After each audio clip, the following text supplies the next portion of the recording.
Right, the next item on the agenda is Waipapa Papanui Innes Community Board, and I welcome Emma Norris and Deputy Chair Simon Britton to the table. And Emma, you've been here in a deputy capacity before. Yes, and I'm Simon, moving up in the world. This is your and Simon, this is your first time here, so welcome to both of you in the role.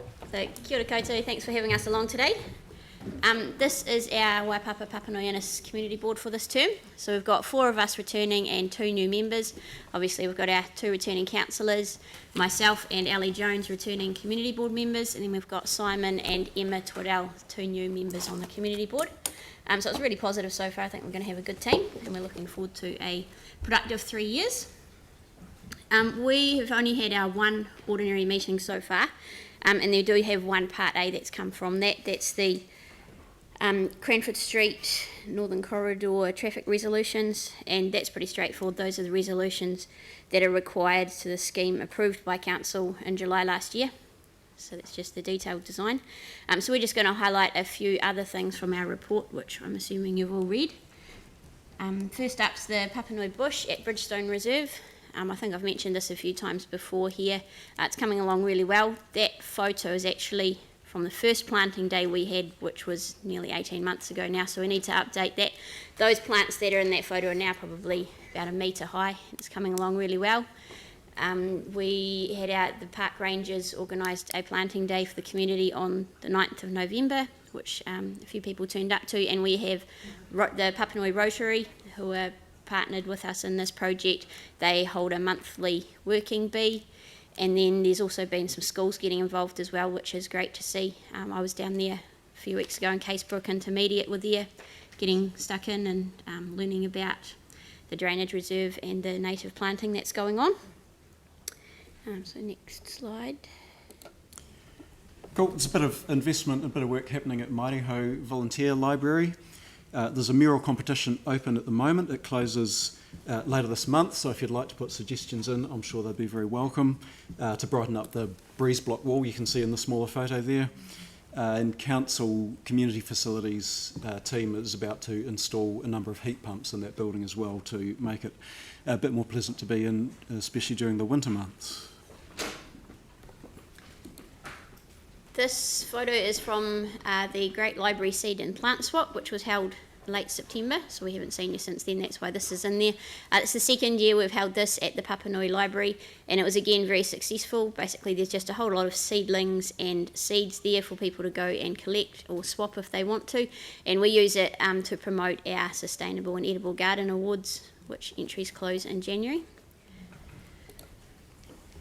We had the Whakaoho Papanui Community Fun Day at the beginning of November. It was one of those baking hot afternoons, 30 degrees plus, but there was a really good turnout and support from a number of local organisations who contributed to that day, a number of members of the public who came along to participate, and particularly was noted by council staff in our report, high number of young people volunteering and supporting that event as well.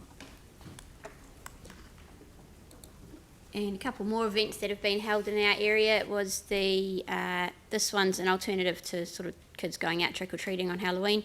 The Neighbourhood Trust run their light party. They had over 700 people attend.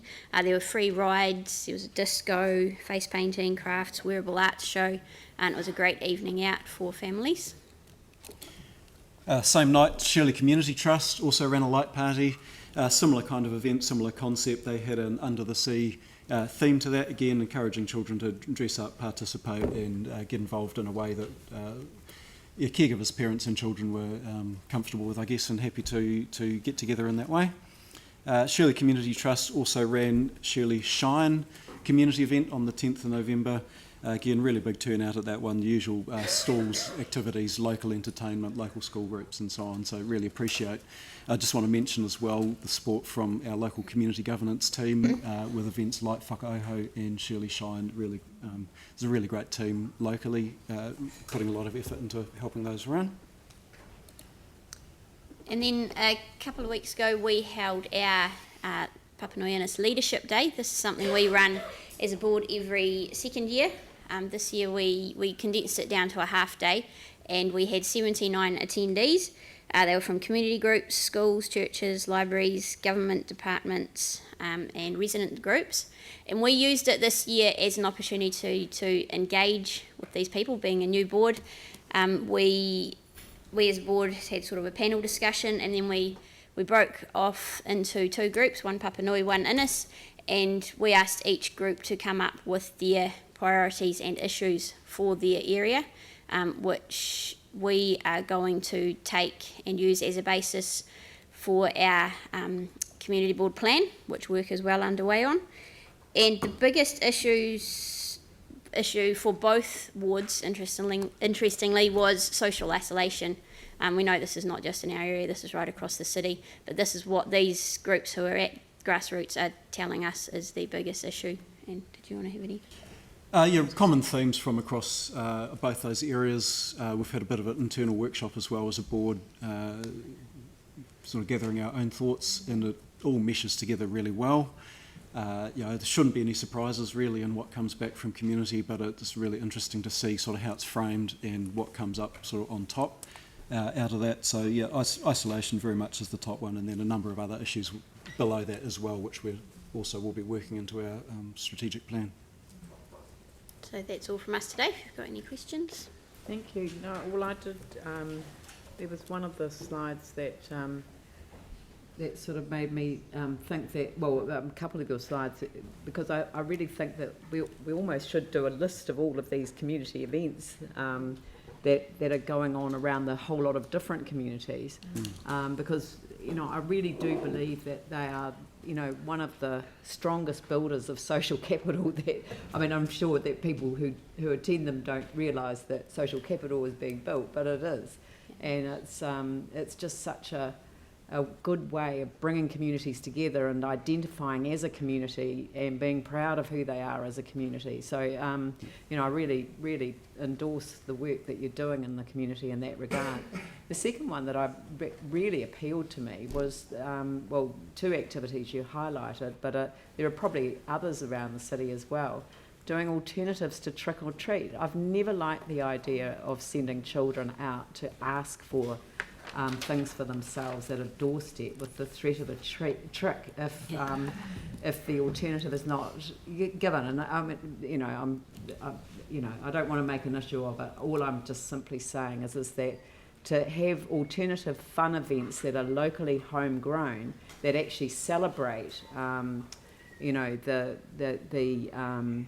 occasion.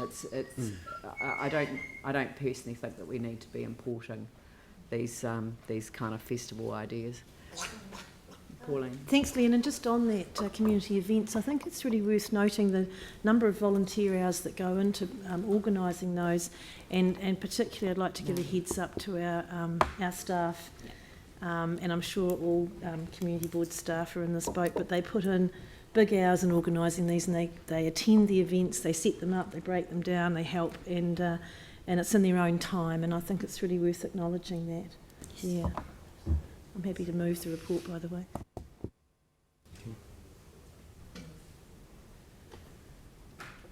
All right, so would you like to move that, and seconded by mine? Yeah, sorry, I was looking for you. Right. I'll put that motion. All those in favour say aye. Those opposed say no. That's carried.